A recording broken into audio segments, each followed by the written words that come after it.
관상에서 운이 좋아진다라고 하는 거는 관상이 말 그대로 좋아야지 운이 좋아지는 거예요. 그런데 처음부터 타고나면서부터 관상이 좋아지는 사람은 별로 그렇게 없어요.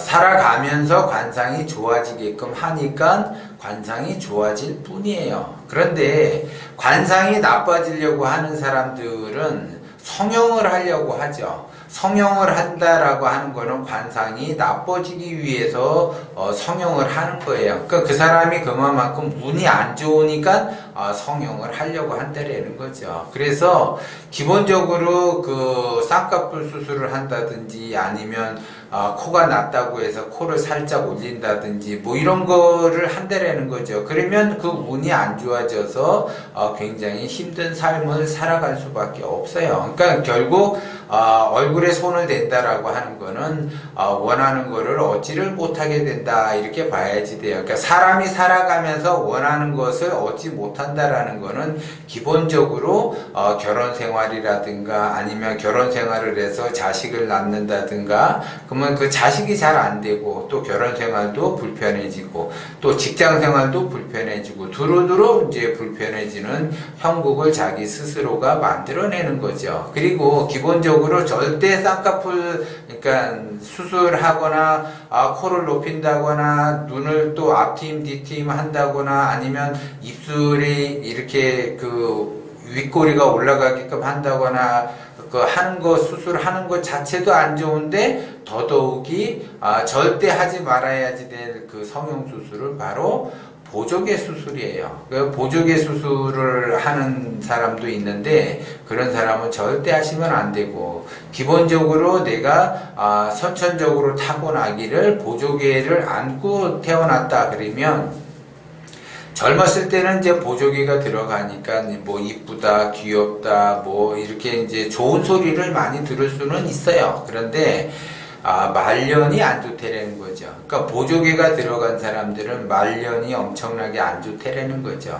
그런데 보조개가 들어가서 말년이 안 좋은데 그러면 나는 현재 보조개가 들어갔다라고 하게 되면 말년을 대비를 하셔야지 되고 그 보조개에 들어간 그것이 자기가 젊었을 때 많은 그 칭찬을 받은 거 그 이상으로 내가 수행하는 삶을 살아야지 말년에 그 운을 피해갈 수 있다라는 거죠. 그래서 보조개가 이제 들어간다라고 하면 대부분 사람들이 그 말년이 굉장히 어렵고 힘들게 살아가요. 그리고 특히 이 사람들은 그 육체적으로 병이 드는 것보다는 정신적으로 병이 오는 걸 조심을 하셔야지 돼. 그러니까 결국 정신병이라고 하는 거는 우울증이나 조울증, 공황장애 이런 것들이 남들보다 빠르게 온다는 거죠. 그래서 극단적인 생각을 해서 자살을 하는 경우가 많이 있어요. 그래서 보조개가 들어간다라고 하게 되면 말년에 우울증을 굉장히 조심을 하셔야지 돼요. 그런데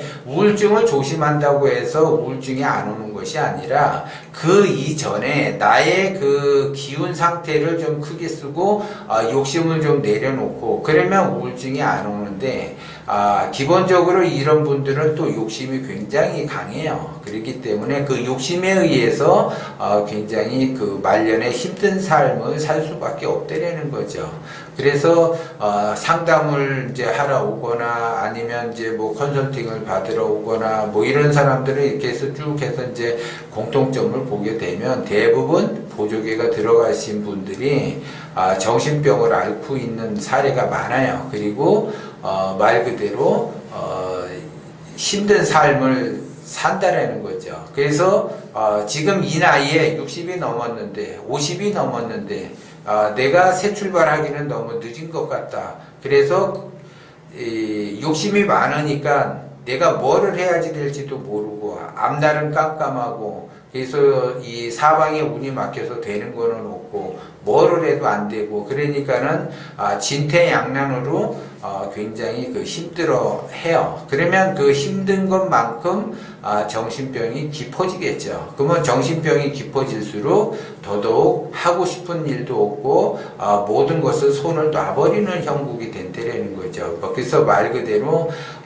자나깨나 굉장히 힘들고 낮에도 힘들고 밤에도 힘들고 말 그대로 어떻게 해야지 될지 모르는 그러한 형국으로 가는 사람들이 많다는 거죠. 그러니까 그거는 자기 스스로가 뭐를 해야지 될지 모를 뿐이지, 제가 봤을 때는 간단하게 그 위기를 넘길 수가 있는데도 불구하고 그거를 사람들은 자기 자신은 모든 것이 이제 막막하다라고 생각을 한다라는 것 뿐이에요. 그래서 내가 여태까지 그러한 기운을 썼기 때문에 별로 그렇게 좋은 인생을 살지를 못했다라는 거죠. 그래서 그거를 직시하고 내가 받아들이고 거기에 따라서 내가 참여를 하고, 그 다음에 내가 참여를 하면은 그것이 보이는데 참여를 하지 않으면 내가 뭐를 해야지 될지 보이지가 않는다는 거죠. 그래서 욕심이 많은 사람들의 공통점은 그거예요. 그래서 그 욕심이 많은 거는 자기가 욕심이 많은 줄도 모르고, 그 다음에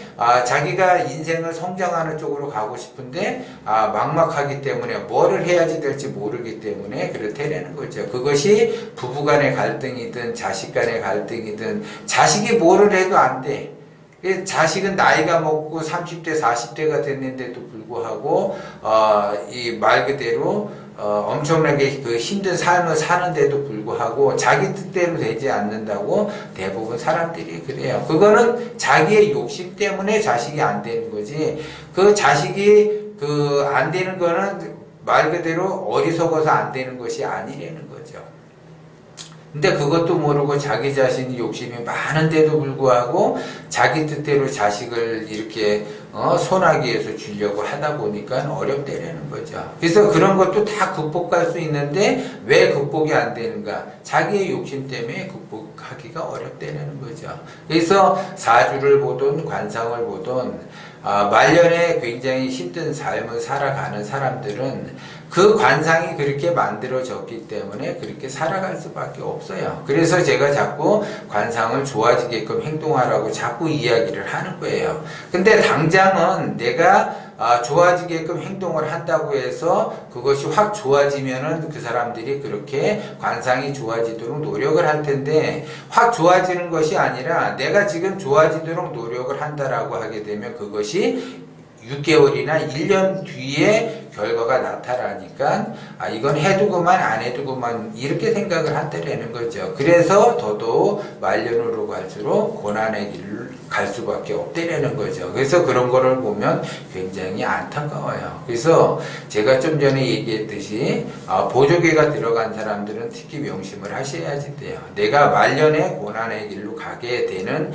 그러한 그 관상이기 때문에 지금부터라도 내가 마음을 잘 쓰고 기운을 크게 쓰고 욕심을 내려놓고 가야만이 말년에 그래도 좀 편안하게 갈 수 있다, 이렇게 보는 거죠.